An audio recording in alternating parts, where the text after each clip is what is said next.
Bonjour à tous. Alors, moi, je m'appelle Martin Clot, je suis encore en troisième semestre à l'UQAP en anesthésie. Je vais vous présenter un stage junior qui s'intitule Choisir, c'est renoncer, qui a été encadré par le Dr Agnès Louguez. Aujourd'hui, on va parler d'analgésie en contexte obstétrical. Donc, pour ce faire, on dispose de différentes techniques. Donc, bien évidemment,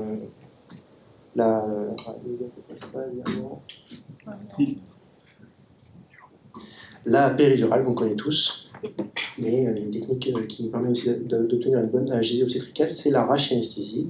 Et malheureusement, dans la grande majorité des cas, on va choisir entre les deux en faveur de l'analgésie péridurale, et c'est assez dommage, puisque en faisant ça, on renonce à des avantages qui sont bien spécifiques à la rachianesthésie. Donc aujourd'hui, on va s'intéresser à la technique combinée de péri-rachi combinée dans le cadre du travail obstétrical, et de savoir s'il y a un vrai rationnel à utiliser cette technique, quels bénéfices on en attend pour les patientes, et est-ce qu'on s'expose à plus d'effets secondaires en utilisant une technique combinée. Donc tout d'abord, un bref rappel technique sur la péridurale. Donc comme on le sait tous, on va localiser l'espace péridural grâce à une aiguille de tuerie via la technique de perte de résistance, et lorsqu'on sera dans l'espace, on introduira le cathéter péridural. La technique de rachianesthésie, elle commence par exactement la même technique, c'est-à-dire localiser l'espace péridural grâce à une aiguille de tuerie, puis à travers l'aiguille de tuerie, on introduit une aiguille de rachianesthésie. Donc ce qui est recommandé, c'est d'utiliser les plus fines aiguilles qu'on ait, donc les 27 gauges. On va ponctionner la dure-mère, s'introduire dans l'espace intratécal, et là, on injecte un mélange soit de morphinique seul, soit de morphinique plus anesthésique locaux. On va le voir dans la suite du topo. Puis on finit par insérer un cathéter péridural comme on a l'habitude de le faire. Donc, une des indications un peu reines de la périrachie combinée, c'est la césarienne programmée. On ne va pas du tout parler de ça aujourd'hui, et on va se concentrer sur les indications pour le travail. Alors, au cours du travail, la périrachie combinée, on a tendance à l'utiliser aujourd'hui en routine pour 3 situations. Un travail qui est soit très avancé, soit hyperalgique, soit chez une patiente qui est une grande multipare, avec un risque de travail très rapide. Tout ça dans l'objectif d'avoir une analgésie d'apparition rapide, en tout cas plus rapide qu'avec une analgésie péridurale seule. Alors, quels sont les avantages théoriques à faire une périrachie combinée par rapport à une analgésie péridurale? Donc, tout d'abord, on vient de le dire, d'obtenir une efficacité analgésique plus rapidement. De deux, on peut penser qu'on aura une meilleure efficacité en termes de sacralisation, donc de gestion des douleurs vraiment périnéales qui sont médiées par les racines sacrées qui sont parfois difficiles à avoir avec la péridurale, de par une injection intratécale qui de facto pourra plus facilement diffuser en caudale. Troisièmement, on s'attend théoriquement à avoir des cathéters mieux positionnés, puisqu'on confirme le caractère médian de notre ponction et le caractère médian de la montée de notre cathéter. Et on a un double contrôle du fait qu'on est bien dans l'espace péridural si on a un reflux de LCR dans l'aiguille de rachianesthésie. Enfin, on peut s'attendre à moins de blocs moteurs de par une moindre consommation d'anesthésiques locaux dans le mélange péridural. Donc on va commencer un petit peu d'épidémiologie pour commencer. Je vous présente les résultats de l'enquête de pratique Epidol qui s'intéressait aux pratiques des anesthésistes en France pour l'analgésie obstétricale, publié en 2018, et on voit que, comme on s'y attend, dans l'immense majorité des cas, 97% des cas, on utilise une péridurale simple. Et que la périrachie combinée, ça représente que 3% des procédures d'analgésie obstétricale. Dans le cadre de ce stage junior, j'ai fait un très bref sondage dans les maternités de la PHP, avec une question simple, c'est concernant la périrachie combinée pour le travail obstétrical, à toutes les phases du travail obstétrical, est-ce que vous l'utilisez fréquemment, plus 50% des cas, rarement ou jamais? Donc on voit qu'aucun centre à la PHP utilise fréquemment cette technique, et qu'il y a quand même une bonne partie des maternités, notamment dans le Nord, qui n'utilisent jamais cette technique. Il y a 2 centres qui n'ont pas répondu, c'est pour ça qu'il y a des points d'interrogation.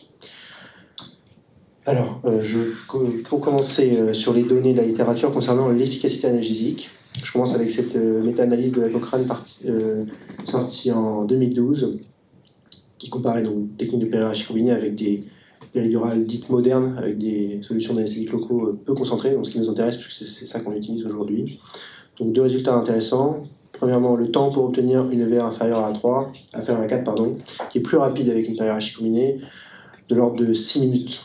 Deuxième critère, qui est probablement plus pertinent cliniquement, c'est le pourcentage de femmes qui sont soulagées à 10 minutes. Et là, on a 2 fois plus de femmes soulagées à 10 minutes lorsqu'on réalise une technique de périarachie combinée. C'est quand même une information intéressante. La deuxième étude que je vous propose, c'est probablement le plus grand essai endométrié contrôlé qui compare l'efficacité de périarachie versus péri simple, avec plus de 400 patients par groupe, environ 400 patients par groupe, qui est sorti en 2013. Cette étude, donc la CSE, c'est la périarachie, c'est Combined Spinal Epidural. Dans cette étude, il retrouvait un gain de 11 minutes en termes d'efficacité analgésique. Donc, dans ces 2 études, en ce qui concerne la satisfaction globale des patientes, le VA moyenne tout au long du travail et l'incidence du bloc moteur, il n'y avait pas de différence entre les 2 techniques. Donc maintenant, on va s'intéresser aux données concernant le positionnement du cathéter péridural. Donc, comme on l'a dit, on s'attend à avoir un gain puisqu'on va confirmer le caractère médian de la ponction et on a une double vérification concernant le fait qu'on est bien dans l'espace péridural avec la technique de périarachie combinée. Donc, je vous présente tout d'abord cette méta-analyse avec 7 études, 1500 patientes, avec un premier résultat concernant la nécessité de repose de cathéter pour échec, où il ne retrouvait pas de différence significative entre les 2 techniques, puisqu'on voit que l'intervalle de confiance comprend 1, même s'il y a une tendance vers la périarachie, mais on ne peut rien conclure. Par contre, dans cette étude, il y avait beaucoup moins de blocs unilatéral lorsqu'on utilisait une technique de périarachie combinée avec 2 fois moins de blocs unilatéral. Ensuite, je vous présente cette étude qui est un peu plus récente, qui s'intéressait à la survie des cathéters péridurales, en comparant les 2 techniques toujours. Donc, ce qu'ils appellent survie, en fait, c'est le temps où un cathéter péridural procure une analgésie satisfaisante, donc jusqu'à perte de cette analgésie satisfaisante ou jusqu'à nécessité de repose du cathéter. Et on voit que les cathéters périduraux posés via la technique de périarachie combinée sont efficaces plus longtemps, et on a moins de nécessité de repose pour cathéter non fonctionnels, une nécessité de repose qui est divisée par 2 environ. Et une autre étude plus récente qui évaluait à peu près la même chose et qui retrouve des résultats similaires, voilà, des cathéters de périarachie qui sont plus fiables. Alors maintenant, si on s'intéresse à une sous-population qui sont les parturientes obèses, on peut penser qu'elles vont encore plus bénéficier d'une technique de périarachie combinée puisque c'est plus difficile de localiser l'espace péridural avec la technique de perte de résistance classique. Donc dans cette étude récente 2021, les auteurs s'intéressaient vraiment à des patientes super obèses avec des BMI supérieurs à 50. Et ce qu'on voit, c'est que dans le groupe péridural classique, on a 30% d'échecs et on tombe à 9% lorsqu'on réalise une technique de périarachie combinée. Maintenant, si on s'intéresse plus spécifiquement aux patientes qui ont nécessité la pose d'un deuxième cathéter, une deuxième péridurale, si on s'obstine et on refait une péridurale classique, dans leur étude, ils ont encore 20% d'échecs, alors qu'il n'y en a pas avec la technique de périarachie. Donc là, je vous l'accorde, les événements sont très rares, il n'y a pas assez de patients dans cette étude pour vraiment conclure. Mais probablement, on a des bonnes raisons de penser que si on n'a pas voulu faire en première intention une périarachie, au deuxième coup, il y en a un vrai bénéfice à passer à cette technique de périarachie combinée. Si on s'intéresse maintenant à l'efficacité des péridurales en cas d'extension de péridurale pour césarienne en urgence. Donc, dans cette étude, les auteurs retrouvaient un taux d'échec d'extension de péri pour césarienne en urgence avec des péridurales classiques à 10%. Et on tombe à 3% lorsqu'on pose le cathéter avec une technique de périarachie combinée. Dans cette autre étude, qui est un effectif un peu plus important, puisque là on parle de près de 1000 césariennes en urgence, on a un odds ratio en défaveur de la péridurale classique à 5,5. Il y a plus de 5 fois plus de péridurale où l'extension de péri ne sera pas efficace, donc qui nécessitera une anesthésie générale par rapport à la périarachie combinée. Donc, si on fait une petite conclusion intermédiaire concernant les avantages, on a vu que, bon, effectivement, on a une analgésie plus rapide, de l'ordre de 6 à 10 minutes. Concernant l'efficacité, si on regarde l'ensemble du travail, on n'est pas plus efficace, on est juste plus rapide pour l'apparition de l'analgésie. Mais par contre, si on s'intéresse à l'extension de péri, là, on est vraiment plus efficace avec un cathéter posé en périarachie. On a effectivement moins d'analgésie péridurale latéralisée et de deuxième pose avec la périarachie. Par contre, on n'a pas le gain espéré sur le bloc moteur, on a la même incidence du bloc moteur avec les 2 techniques. Maintenant, on va s'intéresser aux effets secondaires, parce que c'est probablement un des freins majeurs à l'utilisation à plus large échelle de cette technique. Alors, tout d'abord, les effets secondaires sur le versant fœtal, puisqu'il y a une notion qui c'est vrai qu'il est un peu communément admise, en tout cas ce que la majorité des anesthésistes et des obstétriciens pensent, c'est que la PRHI est pourvoyeuse d'un maladie de rythme cardiaque fœtal. Alors, je vous présente une première étude qui s'intéresse à ce sujet, qui est parue en 2004, où les auteurs l'ont comparé 3 groupes. C'est une étude contrôlée randomisée, péridurale classique, PRHI avec enrachis, une dose faible de morphinique, donc 1,5 gamma de sulfatanil, plus de l'anesthésique locale, ou alors une PRHI avec enrachis juste en morphinique mais à haute dose, 7,5 gamma. Ce qu'on voit, c'est que entre péridurale classique et PRHI avec pas beaucoup de sulfatanil, on n'a pas plus d'anomalie du rythme cardiaque fœtal, de l'ordre de 11 à 12%. Alors que si on administre une haute dose de morphinique en intrathécal, là, on s'expose à un risque accru d'anomalie du rythme cardiaque fœtal. Donc voilà, il y a quand même une relation dose-effet avec une trop grosse dose de SUF, ça c'est pourvoyeur d'anomalie du rythme cardiaque fœtal. Maintenant, si on prend plusieurs études qui se sont intéressées à ce sujet, donc là, une méta-analyse qui a regroupé 10 études et qui posait précisément la question de l'incidence des ARCF, péri-rachis versus péri simple, on est vraiment rassuré par cette étude, puisque le risque relatif est à l'intervalle de confiance qu'on prend 1, donc en fait on est rassuré, on peut dire qu'il n'y a pas plus d'anomalie du rythme cardiaque fœtal lorsqu'on fait une péri-rachis, à la condition de ne pas mettre de trop grosses doses du sulfatanil. Concernant le taux de césarienne en urgence pour RCF et les critères de post-nataux que sont le score d'Apgar et le pH ombilical, il n'y a aucune différence entre les deux techniques. Donc on est plutôt rassuré concernant les effets secondaires fœtaux. Alors juste une petite aparté sur comment en fait on explique cette apparition des anomalies de rythme cardiaque fœtal avec la PRHI.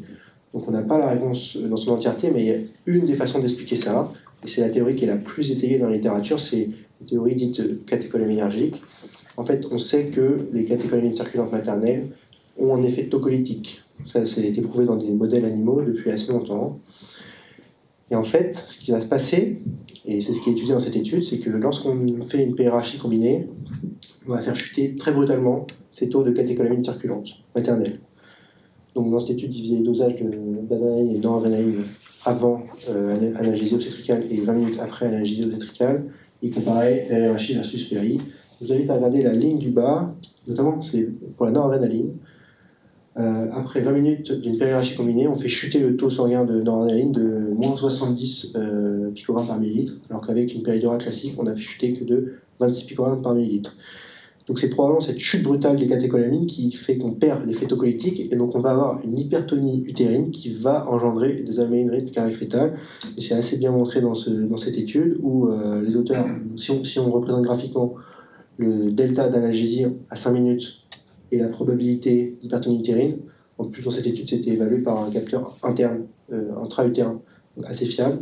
Plus vite on est soulagé, plus on a de chance d'avoir une hypertonie utérine, donc plus on a de chance d'avoir des anomalies de rythme. Donc c'est une des explications pour le caractère pourvoyeur d'ARCF de la PRHI.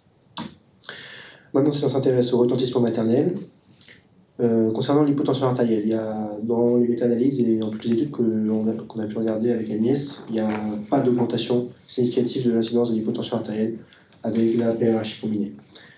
Un des effets secondaires qui est vraiment plus fréquent en PRHI, c'est le prurite, avec des risques relatifs à 1,6. Mais bon, c'est un prurite qui est souvent rapporté comme peu intense et qui ne modifie pas la satisfaction maternelle. Donc c'est pas un effet secondaire qu'on peut appeler majeur, je pense. Et un des effets secondaires qui va vraiment nous intéresser, parce que c'est assez contre-intuitif, on va dire, c'est le taux de céphalée post-brèche durale. Donc dans la technique de PRHI, de facto, il y a une brèche durale. C'est inhérent à la technique. Mais en fait, si on utilise des aiguilles de 27 gauge, et c'est ça qui est recommandé, on n'a pas plus de céphalée post-brèche, on n'a pas plus de nécessité d'un recours à un blood patch. Et même, résultat un petit peu contradictoire, mais je vous le présente, donc ça c'était une grosse étude rétrospective sur plus de 20 000 accouchements, donc c'est monocentrique, et il s'intéresse spécifiquement aux complications des techniques d'analgésie neuraxiale pour le travail obstétrical. Et si on prend la problématique des brèches plus particulièrement, et qu'on compare PRI simple avec PRHI combiné, donc ce qu'ils appellent wet tap, c'est des brèches à ATOI. Donc soit des brèches à ATOI, soit des brèches avec le cathéter. En fait, on a plus de brèches avec technique de PRI simple. et ça sortait statistiquement significatif. Et dans tous les cas, on n'a pas plus de recours à un blood patch avec la périhiérarchie combinée. Ça s'explique probablement parce que en périhiérarchie, quand on ne sait plus vraiment où on est, notre perte de résistance elle n'est pas franche, on s'est un petit peu perdu dans le dos de la dame.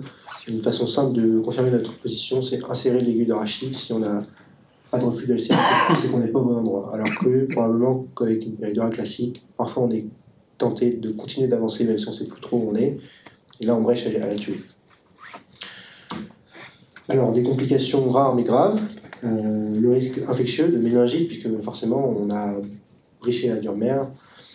C'est un risque qui existe mais qui est trop rare, qui ne ressort pas du tout dans les études et qu'on peut combattre facilement avec une asepsie stricte et bien sûr le port du masque pour tous les acteurs qui sont présents dans la pièce, y compris la dame, y compris l'IAD s'il y en a une dans votre maternité. Deuxième erreur qui est pas négligeable, c'est l'erreur humaine, l'erreur d'injection intratécale. Alors faire des erreurs médicamenteuses en péridurale, ça a des conséquences, mais faire des erreurs d'injection médicamenteuse en intratécale, ça a des conséquences encore plus graves. Notamment là, dans cette technique, il faut manipuler plusieurs médicaments, un anesthésique local, un morphinique, on peut se tromper de dose, on peut aussi contaminer notre solution avec la solution antiseptique. Ça peut vraiment faire des effets secondaires. Très grave. Enfin, c'est un des risques également. Et troisièmement, un risque un peu moins connu, c'est le risque de ponction médulaire. Alors, notamment de ponction du cône terminal. Pour deux raisons. Déjà, la ligne de Tuffier, on sait bien que ça donne une estimation du niveau lombaire qui est assez mauvaise. On a tendance à toujours penser qu'on est plus bas qu'on est. Et notamment chez la femme enceinte, il semblerait que le cône terminal est plus souvent bas situé, plus souvent en dessous de L2. Et donc dans cette petite série de cas, les auteurs ont apporté 7 cas de ponction médulaire avec une aiguille d'arachide, 6 cas en obstétrique. Et comme vous voyez, si on ne s'en rend pas compte et qu'on injecte l'arachide en intramédulaire, ça fait des conséquences assez dramatiques sur le plan neurologique avec des cavités intramédulaires et les séquelles qui vont avec. Alors, je vous propose des petites recettes de que mettre dans votre rachis si vous réalisez une périhiérarchie combinée, en fonction des stades du travail. Donc, en première partie de travail, quand les douleurs sont globalement moins intenses, on peut se permettre, ce sera efficace, même si on fait qu'un morphinique. Et dans ce cas-là, il ne faut pas dépasser des doses de 3 microgrammes maximum de sulfatanil. En deuxième partie de travail, là, on ne pourra pas se permettre de faire un morphinique seul, il faudra associer morphinique et anesthésiques locaux. Donc du SUF 2,5-3 gamma maximum, et on privilégiera la ROPI pour son caractère isobar, qui malgré le fait qu'on injecte des faibles doses, 4 mg maximum, sinon on s'exposera à du bloc moteur, malgré cette faible dose, le caractère isobar fait qu'on aura une diffusion céphalique plus importante et qu'on aura un niveau analgésique plus confortable. Donc pour conclure, on a vu que effectivement c'est plus rapide. L'apparition de l'analgésie est plus rapide avec la périhiérarchie combinée. Avec cette technique, on ne s'expose pas à des effets secondaires maternels-fœtaux majeurs. L'argument très fort, à mon sens, c'est plus que l'argument de rapidité de l'analgésie, c'est l'argument de sécurité et de la fiabilité de la péridurale en cas de césarienne en urgence, qui permet vraiment d'éviter un nombre non négligeable de césariennes sous anesthésie générale. Mais ça, c'est au prix de, comme il y a plus de manipulation et que les gens ont probablement moins l'habitude de le faire, et que voilà, une péridurale, ça peut se faire en pleine nuit, à un moment où on n'est pas forcément le plus concentré, on s'expose à des erreurs type mauvaise dose, mauvais médicaments en intratécal, et ça peut vraiment être très problématique. Donc, pour conclure, c'est difficile quand même de recommander la périhiérarchie combinée de façon systématique au cours du travail, mais on pourrait au moins élargir les indications, et ce vers des populations un petit peu ciblées telles que les obèses, les patients chez qui on veut vraiment éviter l'anesthésie générale, ou après un premier échec de pause de péridurale. Voilà, on a une grande marge de progression, parce que comme on voit, la périhiérarchie, c'est une technique en fait, qui reste très très marginale à l'heure actuelle. Donc voilà, j'espère que ce topo vous a fait passer de cet état à cet état. Et je vous remercie de